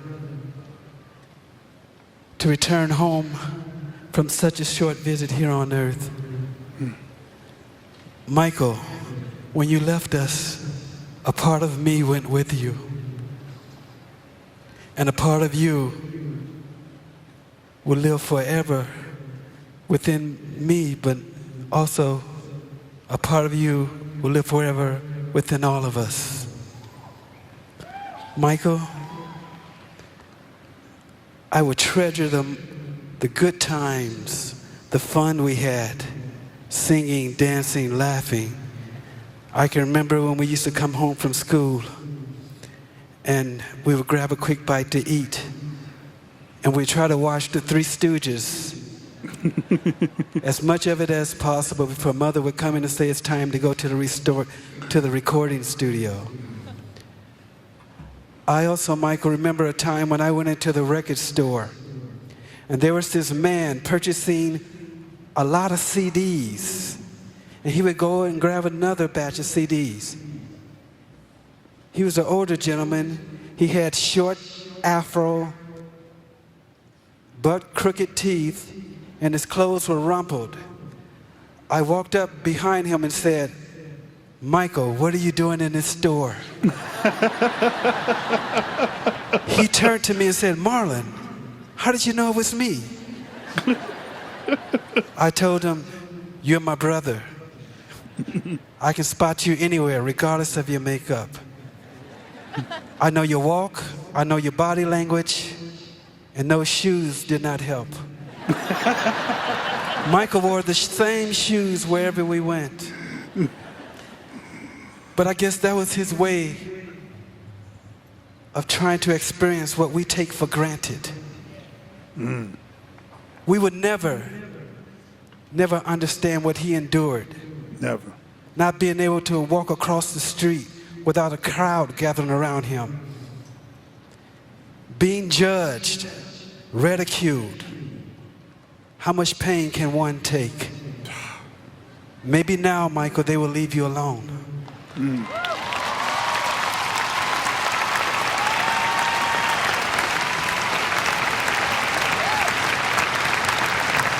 Michael was the voice of our angelic trumpets, and he will continue to be the voice, that angelic voice in heaven, nearest to our Creator, and waiting us when our day comes to pass. Michael, I love you. I will miss when we said our goodbyes. I will hug you and I say I love you, and your response was, "I love you more." You know, the Lord has a purpose for everything. And sometimes we just can't see it or understand it.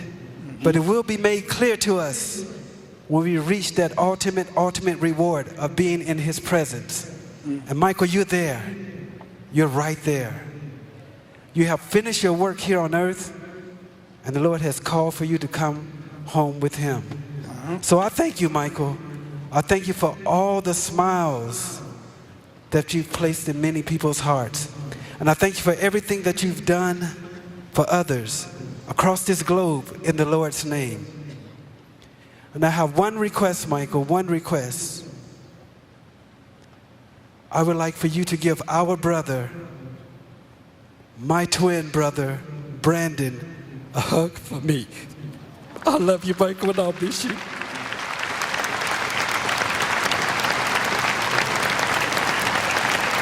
That tore me up when I found that out. When he said that, that tore me up when I first saw this.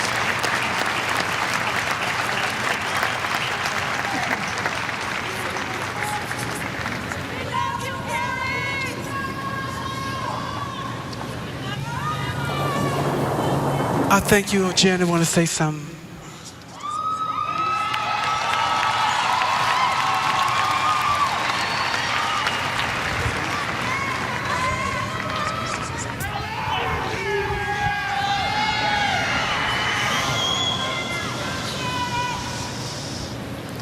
I just wanted to say, Speak up, sweetheart, speak up. Get close. ever since I was born, Daddy has been the best father you could ever imagine.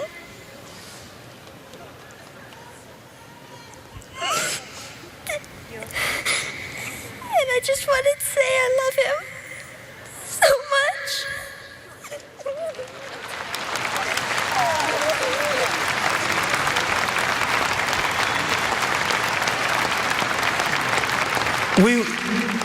We want to thank you all for loving my brother and supporting our family. Thank you and good night.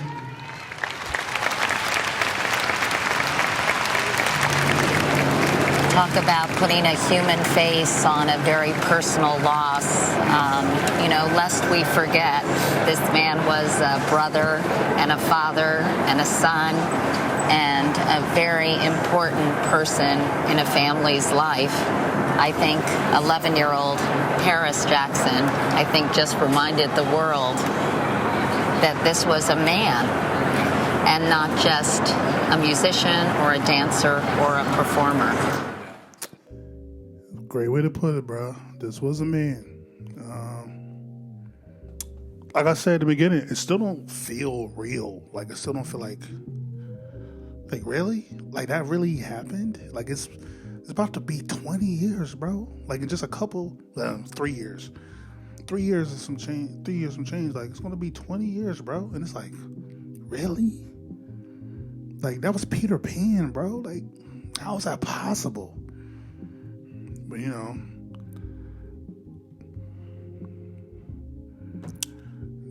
God's will. But yeah, that was Michael's memorial. First time I've seen this since it first aired live on TV. I don't think there's been anyone close outside of a president that has had something like this. And even then, a lot of people don't even care, to be honest with you. So yeah, that's crazy.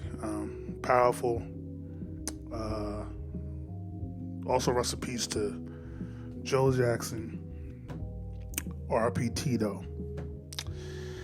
And hopefully y'all keeping Michael company up there. And yeah. Message, the biggest message, hopefully taken from this is to try to be the best of you. Try to be the best for others, care for others, and you're never truly gone. But like, comment, subscribe, shout out things to the things. Ain't gotta go home. Do gotta get to stepping.